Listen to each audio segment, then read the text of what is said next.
सबसे पहले आपका अपना चैनल एबीपी न्यूज ने आपको बताया अल जवाहिरी से जुड़ी खबर का हर अपडेट हम आपको दे रहे हैं। अल जवाहिरी को अमेरिका ने मार गिराया है। 2 दिन पहले अमेरिका ने अल जवाहिरी को अफगानिस्तान के काबुल में मार गिराया था और आज अमेरिका की तरफ से औपचारिक ऐलान किया गया है और अल जवाहिरी की मौत से जुड़ी एक बड़ी खबर आपको दे दें, बड़ा अपडेट। देखिए, मौत से पहले अल जवाहिरी जिस घर में छिपा हुआ था, जिस घर में वो रह रहा था, वो अफगानिस्तान के एक मंत्री से जुड़ा हुआ बताया जा रहा है। अफगानिस्तान के गृह राज्य मंत्री सिराजुद्दीन हक्कानी से जुड़े हुए घर में अल जवाहिरी रह रहा था। ये बड़ा अपडेट इस वक्त हम आपको दे रहे हैं, ये बड़ी जानकारी इस वक्त हम आपको दे रहे हैं। देखिए, अल जवाहिरी की मौत से जुड़ी बड़ी खबर। मौत से पहले अल जवाहिरी जिस घर में, ये तस्वीर जिस घर की हम आपको दिखा रहे हैं, आप विंडो में देख रहे हैं, इसी घर में अल जवाहिरी रह रहा था और ये घर अफगानिस्तान के एक मंत्री से जुड़ा हुआ था। अफगानिस्तान के गृह राज्य मंत्री सिराजुद्दीन हक्कानी से जुड़े घर में रह रहा था अल जवाहिरी।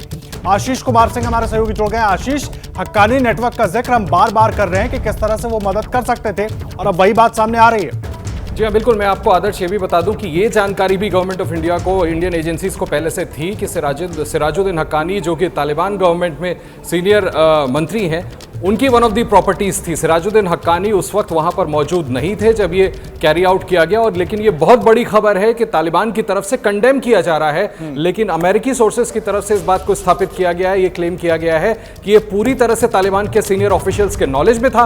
और सबसे बड़ी बात कि सिराजुद्दीन हक्कानी का जो घर है, one of the properties Kabul में, उसी में सेफ हेवन दिया गया था अयमान अल जवाहिरी को। तो मुझे लगता है कि तालिबान दो मुहापन दिखा रहा है, ऊपर से दिखाने की कोशिश है कि वो कंडेम करते हैं अमेरिका ने ऐसा अटैक किया। सबसे बड़ा सवाल कि आपने अपने यहां इतने बड़े आतंकी को, global terrorist Osama bin Laden के बाद अलकायदा का सबसे बड़ा आतंकी, उसको अपने यहां पनाह दिया हुआ था और खुद वन ऑफ दी प्रॉपर्टीज जो कि सिराजुद्दीन हक्कानी का घर था, वहां पर अयमान अल जवाहिरी मौजूद था, जहां उसको मार गिराया गया। जी आशीष, बड़ी जानकारी आप दे रहे हैं। देखिए, अल जवाहिरी जिस घर में छिपा हुआ था वो सिराजुद्दीन हक्कानी से जुड़ा हुआ घर बताया जा रहा है और एबीपी न्यूज पर लगातार हमारे तमाम खास मेहमान, हमारे तमाम सहयोगी मौजूद हैं और बार बार हम इस जानकारी को आपसे साझा भी कर रहे थे कि हक्कानी नेटवर्क का बड़ा रोल हो सकता है अल जवाहिरी को वहां पर सुरक्षित रखने में, पनाह देने में, सेफ हाउस देने में, और अब वो बात सामने आ रही है। नीरज, मैं आपका रुख कर रहा हूं क्योंकि लगातार जो अंदेशा हक्कानी नेटवर्क को लेकर जताया जा रहा था, वो आशीष जो खबर बता रहे हैं बिल्कुल उससे जुड़ते हुए दिख रही है और भारत के लिए और सावधान होने वाली खबर है क्योंकि तालिबान दिखा कुछ रहा है, कर कुछ रहा है।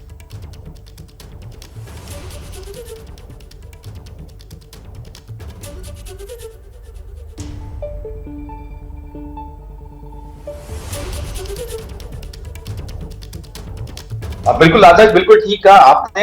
जैसे कि आशीष ने बताया कि ये जो हक्कानी नेटवर्क का घर था, हो सकता है सिराजुद्दीन हक्कानी का, और पूरी दुनिया जानती है कि सिराजुद्दीन हक्कानी जब तक तालिबान की सरकार अभी नहीं बनी थी अफगानिस्तान में, ये मोस्ट वांटेड टेररिस्ट था, अमेरिका की लिस्ट में था। लेकिन जब ये तालिबान की सरकार आई और तालिबान के साथ दोहा समझौता किया, उसके बाद ही इस सिराजुद्दीन हक्कानी को अमेरिका की जो मोस्ट वांटेड लिस्ट है उसके बाहर कर दिया गया था। लेकिन ये जो टेररिस्ट है पूरी दुनिया जानती है, एफबीआई की मोस्ट वांटेड लिस्ट में था, जो कि अब मंत्री है, तालिबान की सरकार में है। और इसके लिए हम लोग देख रहे हैं कि जो उसका घर है उसी सेफ हाउस में वहां पर रुका हुआ था, अल जवाहिरी रुका हुआ था। ये लगभग बिल्कुल साफ हो चुका है कि ये घर जो है तालिबान सरकार के ही मंत्री का है, सिराजुद्दीन हक्कानी का है, जैसे कि रिपोर्ट्स आ रही हैं। और हो सकता है कि कुछ देर बाद ये कंफर्म भी हो जाएगा कि ये घर सिराजुद्दीन हक्कानी का है और वहीं पर सेफ हाउस था। तालिबान ने पनाह दे रखी थी इस अल जवाहिरी को। और यहाँ पर और थोड़ा सा मैं आपको उस हेल फायर मिसाइल के बारे में बता देता हूँ, जिसके बारे में आप संजीव जी से जानकारी ले रहे थे। ये हेल फायर मिसाइल जो है एयर टू सरफेस मिसाइल है, यानी कि आसमान से जमीन पर मार करती है। अटैक हेलीकॉप्टर्स जो है वो जो है उसमें इस्तेमाल किया जाता है।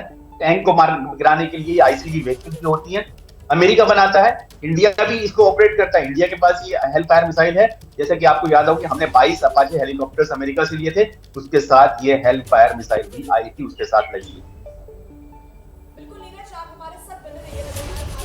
हमारे साथ जुड़े हुए हैं अश्विनी शिवाजी भी हमारे साथ जुड़े हुए हैं। सर, मेरा सवाल अगला आपसे है क्योंकि लगातार अब तालिबान की तरफ से भी एक रिएक्शन सामने आया। तालिबान सरकार के प्रवक्ता हैं ज़मीउल्लाह, उनका ये कहना है कि जो अंतर्राष्ट्रीय मानक है उनका उल्लंघन है ये, और दोहा समझौता जो है उसका भी उल्लंघन किया गया। लेकिन जब खुद के घर शीशे के हैं तो उसके बाद भी ये बातें करना तालिबान की तरफ से क्या ठीक होगा? क्योंकि अमेरिका ने जो कार्रवाई की है वो बिल्कुल ठीक है उसके हिसाब से।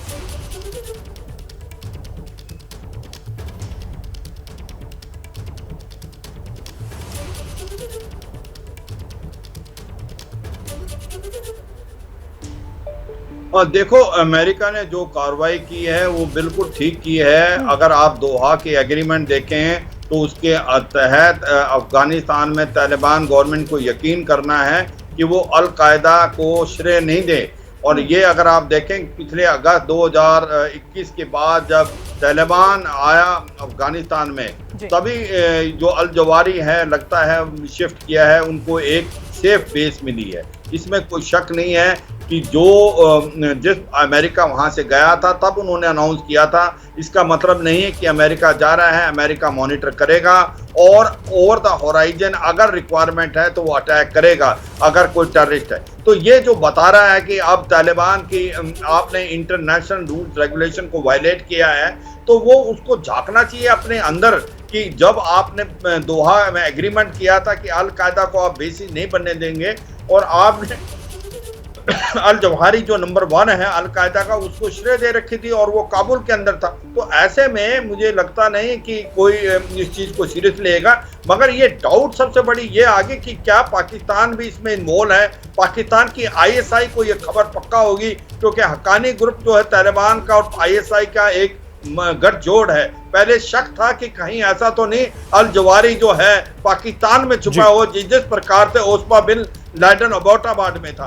मगर फिर बाद में जैसे इंटेलिजेंस एजेंसी से अमेरिका को पुख्ता इंफॉर्मेशन मिली कि वो अभी काबुल के अंदर है, उसको मॉनिटर किया गया 2 महीने तक काफी मॉनिटर करके, और फिर उसको एक बहुत ही प्रिसिशन ऑपरेशन में हेल फायर जो मिसाइल है उसके जरिए इन्होंने मार गिराया और कोई कोलेटरल डैमेज नहीं हुआ। और सबसे इंपॉर्टेंट चीज ये अच्छी बात रही, इसकी ये अच्छी बात रही, ग्लोबल टेररिस्ट को तो मार गिराया गया लेकिन कोई कोलेटरल डैमेज नहीं हुआ, जिस तरह से सिवाज साहब भी कह रहे हैं। और अमेरिका की तरफ से भी पूरी जानकारी खुद जो बाइडेन ने औपचारिक तौर पर दी है। ये हैं शर्मा जी, जो रात का खाना और देश दुनिया की सुर्खियां दोनों लेते हैं सुमित अवस्थी के साथ। अब ये हैं इनके पड़ोसी बनर्जी साहब। मिष्टी दोई खाते खाते पूरा बंगाल जान लेते हैं सुमन दे के साथ। इनकी तरह आप भी देखें अपने फेवरेट न्यूज एंकर को एक ही ऐप पर और डाउनलोड कीजिए ABP लाइव ऐप अपने स्मार्ट टीवी पर।